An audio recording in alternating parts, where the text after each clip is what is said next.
Saya lihat bintang 3 pakai Land Cruiser. Saya harus ingat ini nih kawan-kawan ini. Coba bayangkan uang yang untuk melayani masyarakat, dia pakai Land Cruiser. Gimana lagi punya empati untuk melayani? Tapi saya tetap percaya, ini dia Bang.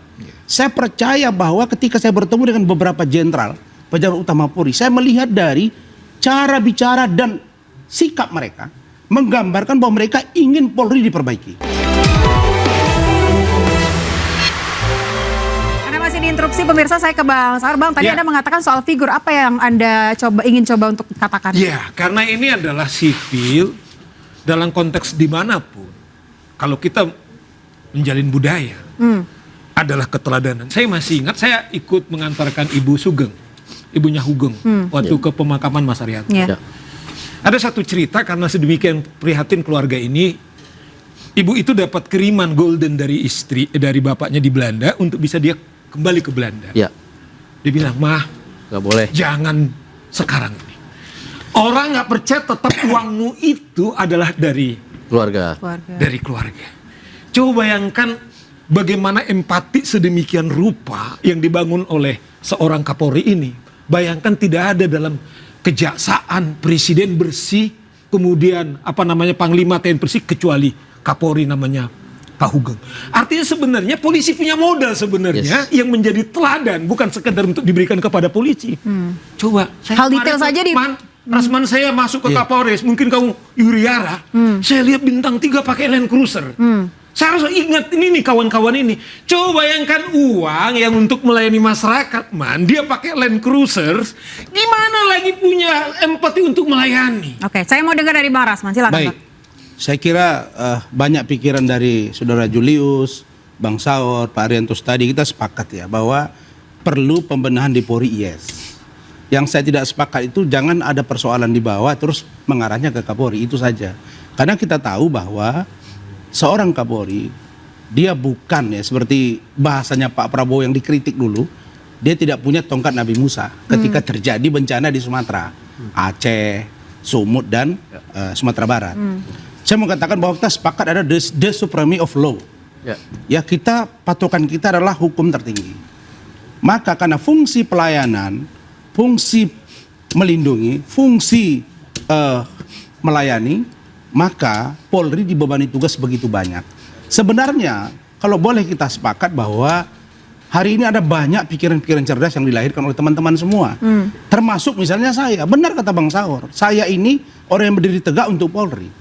Tapi saya sendiri ada dugaan kriminalisasi yang sangat tidak pantas, saya harus berhadapan dengan pengadilan. Tapi saya tetap percaya, ini dia Bang.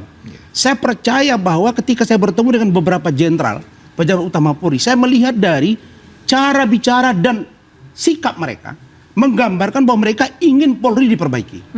Dari situlah saya masuk. Saya sepakat bahwa saya harus masuk dalam gelanggang agar saya ikut bersama mereka menggendong persoalannya agar Polri lebih baik ke depan. Itu pikiran saya Bang. Dan saya lihat ada perbaikan itu Bang di dalam. Nah, yang justru saya lihat sekarang ada semacam persaingan institusi Bang. Ya, saya jujur saja, ada institusi yang justru berupaya untuk dia menunjukkan prestasi lebih tinggi di depan presiden ketimbang Polri. Ini yang tidak sehat. Padahal mereka sebenarnya kerjanya penegakan hukum. Yang Abang katakan tadi, harusnya Polri tidak juga dia misalnya dibebani urusan satu MBG. Dan ini akhirnya orang melihat siapa pemimpin yang mampu menginterpretasi dan melaksanakan instrumen di lapangan apa yang dimau oleh seorang presiden. Maka ketika itu tidak dilakukan oleh seorang pejabat, termasuk Kapolri, maka dianggap dia tidak mendukung program presiden. Padahal beban berat seorang Kapolri luar biasa. Nah, saya Bang, saya buka saja. Didik itu, mantan Kapolres Bima Kota itu adalah teman saya Bang. Itu teman baik saya bersahabat baik dengan dia. Ketika saya berkunjung ke Bima Kota, ada satu kasus, saya diterima di salah satu tempat. Ada satu danau kecil, dia bangun rumah panggung. Ini orang unik menurut saya. Sampai saya bilang sama dia, kenapa Adinda kok terima tamu di sini? Iya, saya di sini Bang. Saya ngantor di sini hampir 24 jam. Disiapkan di bawah ada kafe. Saya tanya, kenapa begitu? Saya ingin polisi baik. Itu ikon dia. Polisi baik. Tapi ketika dia bicara, saya amati, ini orang bagaimana ya?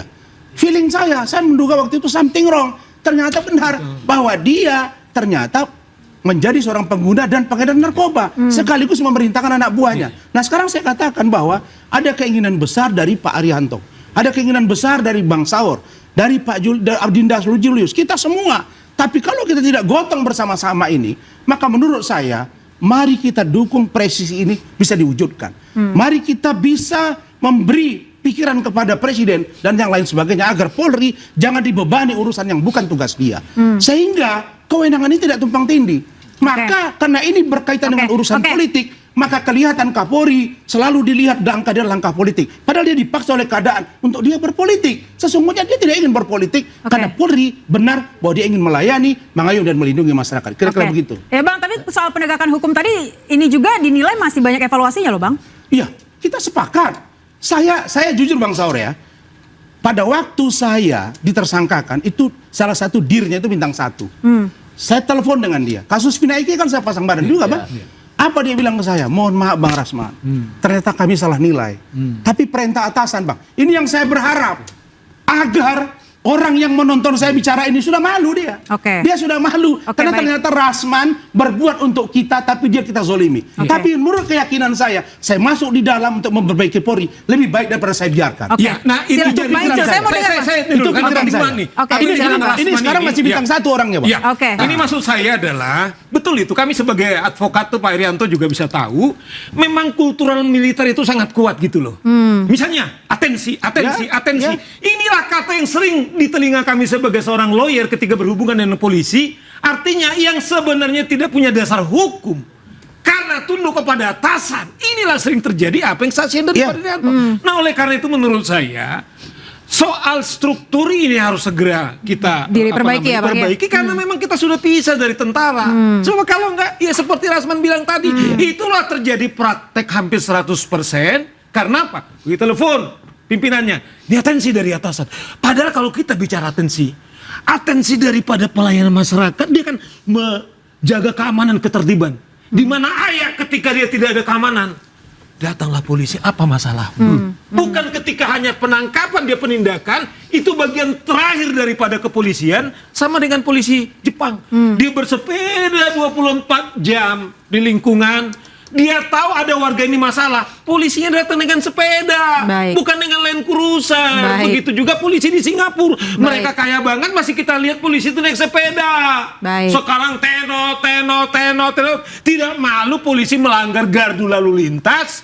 Padahal mungkin jalur sepedanya belum ada Bang. Ada. Sepeda udah dibangun. Maksud saya contoh negara Singapura itu begitu kaya, tetapi keteladanan polisinya itu lembut mereka. Negara yang paling disegani. Saya silakan Bang Ijul. Saya cuma mau menjelaskan satu yang tadi Bang Saur jelaskan.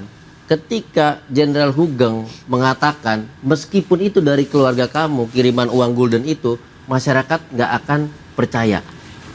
Prinsip dasar menjadi polisi itu adalah menggunakan perspektif dan kacamata masyarakat sipil. Makanya saya katakan ketika Undang-Undang Dasar bilang dia lembaga sipil, dia berada di tengah masyarakat sipil, maka perspektifnya sipil. Tidak akan bisa terhindari politisasi dari DPR RI, legislatif, dari eksekutif, presiden. Kenapa? Satu-satunya institusi besar yang memiliki struktur seperti presidensial adalah Polri. Tetapi ketika Polri itu ditempatkan masyarakat sipil, pakai perspektif masyarakat, menggunakan pendekatan kepada masyarakat, dan itu pernah ada presiden bagusnya, Jakarta pernah tidak menindak pendemo yang sampai bikin tenda nginep berhari-hari, pernah. Pernah juga tidak menindak pengguna obat-obatan terlarang, narkoba, tidak dipenjara. Pernah juga. Presiden ini yang tidak pernah dikapitalisasi menjadi satu kebijakan, menjadi satu sistem. Nah, ketika masyarakat melihat artinya ada pemimpin-pemimpin yang berbeda di level tengah, harapan dia satu-satunya level tertingginya merespon. Karena tidak konsisten itu tadi ya? Karena tidak konsisten. Ya, ketika ada seorang anak yang nakal, tetangga melihat kenakalan anak itu, tetangga nggak mungkin nyari abangnya, kakak tertuanya siapa. Yang dia cari bapaknya siapa. Itu kultur, itu perspektif yang harus dipakai oleh Kapolri. Masyarakat butuh, masyarakat protes. Jangan kemudian dia hanya merespon level politiknya, tapi lupa kekuatan terbesar Polri adalah yang dilayaninya, yaitu masyarakat. Itu yang harus ditegaskan. Baik. Berarti ini tadi seperti yang dikatakan Mas Saur bahwa Bang Rasman, mulai dari hierarki sampai empati ini juga penting loh di tubuh Polri. Sangat penting sekali, dan karena itulah saya mengatakan tadi, saya melihat bahwa Polri hari ini tidak bisa dibiarkan berjalan sendiri. Orang-orang seperti Adinda Julius, Bang Saur, apalagi Pak Arianto, kita harus masuk dalam, Bang. Oke. Kita tidak bisa berharap banyak dari parlemen karena mereka berpolitik ya. Mereka berpikir jabatan Kapolri itu adalah jabatan politik versi mereka. Ya, banyak suara-suara memang bahwa kalau nanti nitip mau jalur Akpol, mau Bintara dan lain sebagainya, memang ada dugaan-dugaan transaksional itu. Yang saya mau lihat sekarang satu saja. Kenapa saya masih condong ingin mendukung Pak Kapolri, Pak Sigit ini? Karena saya melihat dari sekian banyak kasus besar, tidak ada satu mata rantai yang langsung ke dia, kira-kira gitu. Artinya orang ini masih bersih gitu loh. Dan ketika saya melihat di pejabat utama Polri, masih banyak ingin Polri lebih baik. Tapi soal penempatan Polri aktif di lembaga sipil itu begini, seperti apa, Bang? Dan itu kan sudah putusan MK ya. Dia nanti ke depan tidak akan terjadi lagi. Oke. Nah, yang saya mau katakan bahwa mari kita bersama-sama. Ini loh. Apalagi nanti misalnya setelah Pak Kapolri pensiun atau lain-lain sebagainya, harus ada ide-ide gagasan yang segar. Tapi di dalam sesungguhnya belum terlambat, Bang. Karena percakapan kita malam hari ini pun dilihat oleh Polri. Dan saya lihat di kampung saya misalnya ada Ahmad Akad yang ponakan saya. Om, kenapa bantu Polri terus? Saya hanya mau katakan bahwa Polri saya yakin bisa diperbaiki kalau ada beberapa orang yang cerdas membantu mereka di dalam. Baik, pertanyaannya ke Pak Rianto, apakah Polri ini butuh reformasi radikal? Pak, kita akan jawab usai jeda, tetaplah di Interupsi.